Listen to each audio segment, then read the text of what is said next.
Hello my dear students. स्वागत है आप सभी का एक बार फिर से स्टडी प्लस 2 के इस एजुकेशनल चैनल पर। आज का जो हमारा क्लास है वो ह्यूमन हेल्थ एंड डिजीज का जो आज की क्लास में हम लोग टॉपिक पढ़ेंगे उस टॉपिक का नाम है कैंसर। सबसे पहले कैंसर के बारे में अगर हम बात करें तो कैंसर के बारे में बात करने से पहले अगर आप हमारे चैनल के साथ नए हैं तो हमारे चैनल को सब्सक्राइब जरूर कीजिए, अपने फ्रेंड्स के साथ शेयर भी कीजिए और वीडियो को लाइक करना बिल्कुल ना भूलें। तो आज की क्लास में हम लोग कैंसर के बारे में डिस्कस करेंगे कि कैंसर क्या है, कैंसर कैसे फैलता है, कैंसर होने का कारण क्या है, कैंसर कितने प्रकार के होते हैं और कुछ और भी नई नई जानकारी हम आपको देंगे। लेकिन जितना आपको पढ़ना है उतना इस क्लास में इस नोट्स के माध्यम से हम लोग डिस्कस करेंगे और इसका स्क्रीनशॉट आप ले लेंगे या तो क्लास के लास्ट में या तो बीच में, जब भी आपको मौका मिले तो आप इसका एक स्क्रीनशॉट ले लीजिएगा। और अगर आपको नोट्स चाहिए होगा तो आप हमसे कांटेक्ट कर सकते हैं। आप हमारे वीडियो के डिस्क्रिप्शन बॉक्स पे जाएंगे तो वहां पे आपको कुछ लिंक मिलेगा। जैसे एक लिंक आपको मिलेगा हमसे जुड़ने के लिए टेलीग्राम पे, दूसरा लिंक आपको व्हाट्सएप ग्रुप का मिलेगा, उससे आप हमसे जुड़ सकते हैं। या तो आप चाहें तो कमेंट सेक्शन में कमेंट कर दीजिए अपना नाम और व्हाट्सएप नंबर और हम आपसे कांटेक्ट करेंगे और आप नोट्स के बारे में डिस्कशन कर सकते हैं। तो अगर आप क्लास 10 पास आउट कर चुके हैं तो आपके लिए 11 का वीडियो आने वाला है, ठीक है। क्लास 12 के बच्चों के लिए ये चल रहा है chapter number 8 unit 3 human health and disease, यानी मानव स्वास्थ्य एवं उनकी बीमारियां। तो इसमें हम लोग एड्स पढ़ चुके हैं और अब हम लोग किसके बारे में स्टडी करने जा रहे हैं, कैंसर के बारे में स्टडी करने जा रहे हैं।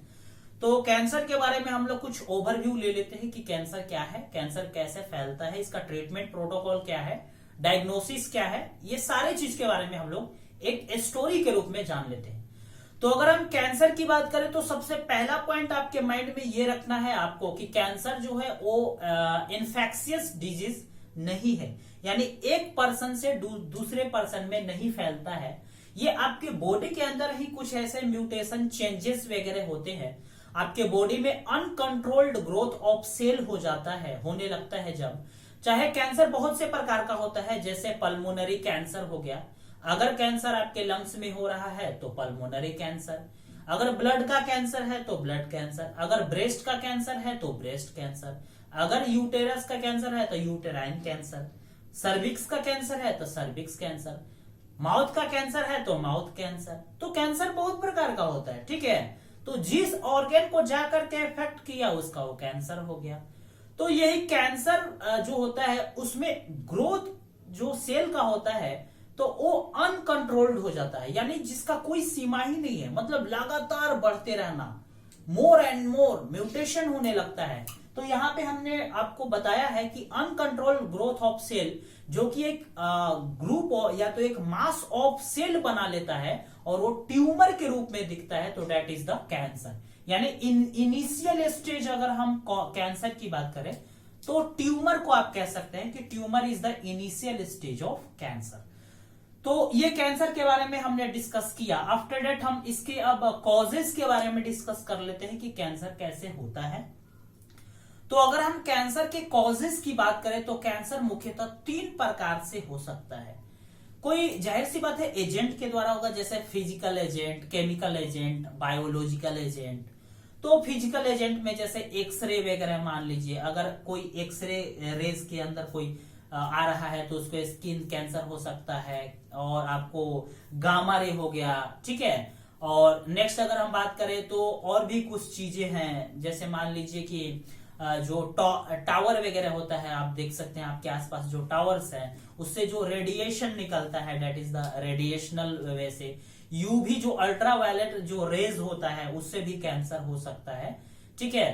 तो कैंसर बहुत से प्रकार से हो सकता है। तो ये फिजिकल एजेंट है ये सब कैंसर का। अगर हम केमिकल एजेंट की बात करें तो कुछ केमिकल जैसे टोबैको हो गया, धूम्रपान वगैरह से होता है, तंबाकू से होता है, स्मोक से होता है, स्मोक से लंग कैंसर, टोबैको से माउथ कैंसर। तो ये केमिकल एजेंट हो गए। कुछ और भी एजेंट होते हैं, सेलुलर एजेंट और बायोलॉजिकल एजेंट्स, जो कि जीन्स जेनेटिक्स वगैरह से रिलेटेड और भी बायोलॉजी से रिलेटेड तो वो सारे कैंसर्स डिफरेंट डिफरेंट टाइप से हो सकते हैं। ये सब कैंसर के एजेंट हैं। अब नेक्स्ट अगर हम बात करेंगे कि कैंसर जब होता है तो ये एजेंट के बारे में हमने डिस्कस कर लिया कि कैंसर के क्या क्या एजेंट है, कैंसर कैसे होता है। नेक्स्ट अब हम फिर आफ्टर डेट आपको बात करेंगे टेस्ट के बारे में कि कैंसर के लिए क्या क्या आप टेस्ट करवा सकते हैं। तो कैंसर के लिए टेस्ट जैसे आपको अगर हम बात करें तो रेडियोलॉजिकल टेस्ट वगैरह में, रेडियोलॉजिकल टेस्ट जैसे मान लीजिए कि एक्सरे वगैरह, सीटी स्कैन, एमआरआई, तो ये सब क्या है, कैंसर के लिए टेस्ट है। यानी वो कैंसर को डिटेक्ट करता है कि उस पर्सन को कैंसर हुआ है। अब जैसे मान लीजिए इंटरनल ऑर्गन का कोई भी कैंसर है तो उस इंटरनल ऑर्गन को कैंसर को, जैसे लंग्स हो गया, किडनी और भी बहुत सी चीज हो गए, जैसे ब्लड हो गया, तो इन सारे चीज को जानने के लिए अलग अलग टेस्ट है। ठीक है, तो उसी तरह से डायग्नोसिस आप इसको बोल सकते हैं। एक बायोप्सी एंड हिस्टोपैथोलॉजिकल हम लोग डायग्नोसिस करवाते हैं। जैसे स्किन का अगर कैंसर या कोई और भी कैंसर है तो एक स्किन का बायोप्सी लेते हैं या टिश्यू का बायोप्सी लेते हैं, फिर उससे सेल का डिटेक्ट पता कर लेते हैं कि हाँ इनको कैंसर है। और ब्लड का भी हम लोग कर सकते हैं, जैसे ब्लड कैंसर वगैरह के लिए। या तो कैंसर में क्या हो जाता है, जैसे मान लीजिए कि अगर किसी को ब्लड कैंसर है तो जिसे हम ल्यूकेमिया कहते हैं, क्या कहते हैं, ल्यूकेमिया कहते हैं, यानी जिसमें WBC का मात्रा जो नॉर्मल मात्रा होता है वो 4000 से 11000 होता है। लेकिन इसमें क्या होता है कि WBC का मात्रा 15000 से ज्यादा बढ़ जाता है। जब 15000 से ज्यादा बढ़ जाता है तो डेट इज ल्यूकेमिया और उसे ब्लड कैंसर कहते हैं। और उसको पता लगाने के लिए हिस्टोपैथोलॉजिकल टेस्ट का प्रयोग किया जाता है। तो वही एक्सरे वगैरह के बारे में हम लोग, रेडियोज वगैरह के बारे में इसमें लिखा हुआ है। ठीक है, तो एक्सरे, सीटी स्कैन, एमआरआई बहुत ही सिग्निफिकेंट रोल प्ले करता है कैंसर को डिटेक्ट करने के लिए। नेक्स्ट हम लोग फिर बात करेंगे कि एंटीबायोटिक एजेंट का भी यूज किया जाता है कैंसर के टेस्ट के लिए। आफ्टर डेट ट्रीटमेंट का हम बात करेंगे कि क्या क्या आप इसमें ट्रीटमेंट करवा सकते हैं। तो कैंसर के ट्रीटमेंट में अगर हम इनिशियल बात करें तो एक कॉमन ट्रीटमेंट बन चुका है, किसी को अगर कैंसर हो रहा है तो सर्जरी का एक कॉमन ट्रीटमेंट है। नहीं तो ऐसे एक रेडियोथेरेपी होता है, रेडियोथेरेपी के अंदर, रेडिएशनल थेरेपी के अंदर कीमोथेरेपी वगैरह आता है। ठीक है, आफ्टर डेट आप बात करें तो इम्यूनोथेरेपी भी होता है। तो ये कुछ थेरेपी हैं जो दिया जाता है कैंसर को ठीक करने के लिए। तो ये हमने ओवरव्यू बताया। अब हम अपने नोट्स के ऊपर आते हैं। ये नोट्स आपके लिए बहुत ही बेहतरीन नोट्स है, आपके एग्जाम पॉइंट ऑफ व्यू से लेकर के नीट लेवल तक आपको ये नोट्स काम देगा। नीट लेवल में जैसे क्या, कोबाल्ट 60 से एक क्वेश्चन पूछ सकता है और दूसरा क्वेश्चन आपको यहां से पूछ सकता है। एक वेनाइट को हम लोग सार्कोमा बोलते हैं, सार्कोमा और कार्सिनोमा, या तो मेटास्टेसिस से क्वेश्चन पूछ सकता है कि मेटास्टेसिस क्या कहलाता है। तो इन सब के बारे में अभी हम डिस्कस करेंगे। तो आइए हम ऊपर से स्टार्ट करें। सबसे पहले हम कैंसर को क्या डिफाइन कर सकते हैं। तो cancer is defined as the uncontrolled growth of cell which form a mass of cell और tissue is known as the cancer, जिसे आप ट्यूमर कहते हैं। ठीक है, mass of cell is called tumour.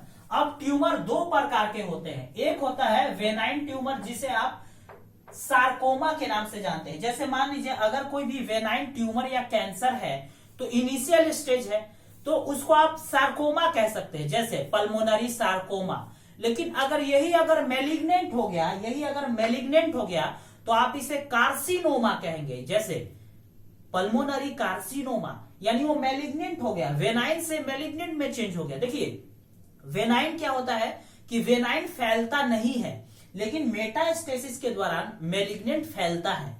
ठीक है, एक अंग से दूसरे अंग, यानी one organ to other organ, ये बढ़ता जाएगा या उसी ऑर्गन में बढ़ता जाएगा। लेकिन वेनाइन क्या है, कांस्टेंट है, एक उसका सीमित रेंज है, लेकिन मैलिग्नेंट का सीमित रेंज नहीं है। और वेनाइन से मैलिग्नेंट में बदलने के लिए कौन उत्तरदायी होता है, मेटास्टेसिस उत्तरदायी होता है।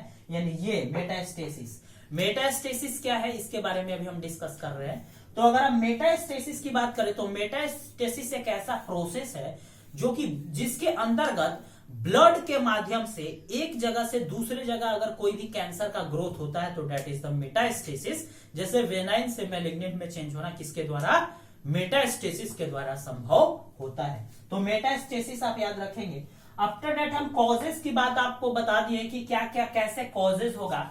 तो कॉजेज की बात करें तो कुछ एजेंट्स के बारे में हमने आपको बताया था, जैसे फिजिकल, केमिकल, बायोलॉजिकल, इन सारे एजेंट्स का एक नाम दिया गया है, that is the carcinogens agent. क्या नाम दिया गया है? कार्सिनोजेनिक या जेंस एजेंट। ठीक है। अब फिजिकल एजेंट के बारे में जैसे एक्सरे हो गया, गामा रे हो गया, यूवी रे हो गया। केमिकल के बारे में हमने आपको बता ही दिया। केमिकल में जैसे क्या, टोबैको हो गया आपको, फिर आपको स्मोक हो गया। अगर हम फिर टेस्ट की बात करते हैं, यानी जिसे आप डायग्नोसिस कह सकते हैं, तो डायग्नोसिस में हमने डिस्कस कर लिया है कि क्या क्या डायग्नोसिस करवाएंगे बाबू। बायोप्सी करवाएंगे, चाहे वो टिश्यू का बायोप्सी या सेल का बायोप्सी, और साथ में हिस्टोपैथोलॉजिकल। हिस्टो मतलब टिश्यू होता है, पैथोलॉजिकल मतलब ब्लड से रिलेटेड, या उसका भी बायोप्सी से रिलेटेड। किसका करवाएंगे बाबू? किसका करवाएंगे? हिस्टोपैथोलॉजिकल ऑफ द किसका? टिश्यू का या तो ब्लड का। तो ये इतना सारा चीज हम लोग करवाएंगे। साथ में हम क्या करवा सकते हैं? रेडियोग्राफी करवा सकते हैं, जैसे एक्सरे, सीटी स्कैन, एमआरआई। किसके लिए? इंटरनल ऑर्गन के कैंसर को डिटेक्ट करने के लिए हम लोग रेडियोग्राफी करवाते हैं, जैसे एक्सरे, सीटी स्कैन और एमआरआई। अब अगर हम नेक्स्ट पॉइंट की बात करें तो एंटीबायोटिक एजेंट का भी हम यूज करते हैं कुछ कैंसर को डिटेक्ट करने के लिए। कुछ सर्टेन कैंसर को डिटेक्ट करने के लिए हम लोग एंटीबायोटिक एजेंट का भी यूज करते हैं। तो ये हमारा पूरा टेस्ट हो गया। अब हम लोग लास्ट और बहुत ही बेस्ट, बहुत ही कह सकते हैं important point, that is the treatment of cancer, यानी कैंसर का क्या ट्रीटमेंट है। अगर हम ट्रीटमेंट ऑफ कैंसर की बात करें तो कैंसर के ट्रीटमेंट में सबसे पहला हमने आपको बताया था कि जो मोस्ट कॉमन कैंसर का ट्रीटमेंट है, that is the surgery. Surgery इसका मोस्ट कॉमन ट्रीटमेंट है। और सर्जरी के साथ साथ और क्या क्या आप इसमें ट्रीटमेंट दे सकते हैं, जैसे आप इसमें रेडियोथेरेपी दे सकते हैं, आप इसमें इम्यूनोथेरेपी होता है, रेडिएशनल थेरेपी होता है, और रेडिएशनल थेरेपी के अंदर आता है आपको कीमोथेरेपी। कीमोथेरेपी में एक मोस्ट इंपॉर्टेंट मेडिसिन का, मोस्ट इंपॉर्टेंट केमिकल का नाम याद रखेंगे आप, दैट इज द कोबाल्ट 60, यानी कोबाल्ट 60 का इस्तेमाल हम लोग कैंसर के ट्रीटमेंट के रूप में करते हैं। तो ये हमारा पूरा आज का कैंसर था, जिसमें हमने कैंसर का डेफिनेशन पढ़ा कि अनकंट्रोल्ड ग्रोथ ऑफ सेल होता है, कैंसर का कारण पढ़ा, कैंसर कैसे होता है, initial stage of cancer tumour कहलाता है। ट्यूमर दो प्रकार के होते हैं, वेनाइन और मेलिग्नेंट। वेनाइन को सार्कोमा और मेलिग्नेंट को कार्सिनोमा कहते हैं। अब वेनाइन मेलिग्नेंट के बाद मेटास्टेसिस हमने जाना, ब्लड के माध्यम से जब कैंसर फैलेगा तो मेटास्टेसिस कहलाएगा। कैंसर का क्या कारण हो सकता है होने का, तो 3, फिजिकल, केमिकल, बायोलॉजिकल। फिजिकल में एक्सरेस, गामा रे, ये वगैरह, यूवीआर वगैरह। केमिकल में आपको टोबैको हो गया।